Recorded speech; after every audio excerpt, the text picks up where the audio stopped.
నీ ముఖానికి చర్చ ఉండదు, ప్రార్థన ఉండదు, సహవాసం ఉండదు, ఇలాంటి సభల్లో గంట ఉండవు. నీ వయసు ఉన్నప్పుడు నీ ఇష్టం వచ్చినట్టు తిరుగుతావు. నీ కళ్ళు బాగున్నప్పుడు నీ చెత్తంతా చూస్తావు. ఇప్పుడు కళ్ళు పోతాయి, ఇప్పుడు బైబిల్ చదివాలని వస్తావు, నీ కళ్ళు కనబడవు. ఇప్పుడు నీ ఓపుకున్నప్పుడు ఇలాంటి సభలకు రావు, చర్చకు రావు.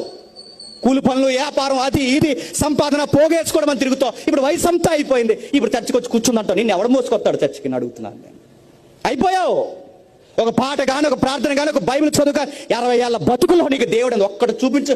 వచ్చిన మందిరం దగ్గర మూలుగుతూ కూర్చున్నావు, వచ్చిన వాళ్ళందరికీ పేర్లెట్టి వెళ్ళిపోయి. ఏది నీ జీవితంలో దేవుడు భక్తి? ఏముంది నీ భక్తిని అడుగుతున్నాను నేను. అయిపోతుంది. కాళ్ళు కాటికి చాపే వయసు అందరికీ వచ్చేస్తారు. దుర్దినాలు గుర్తుపెట్టుకోండి. భయమో భక్తి, భయమో భక్తి, భయమో భక్తి. అందుకే రాత్రి చెప్పాను, తృప్తి కలిగిన జీవితం ఉంటే, ఉన్న దానితో సర్దుకుపోయి బతకడం నేర్చుకుంటే, మిగిలిన టయాన్ని దేవునికి ఇవ్వడం స్టార్ట్ చేస్తే, నిన్ను మృదువు వచ్చాక ఎత్తుకొని వాడు నీ యెహోవా. గుర్తుపెట్టు.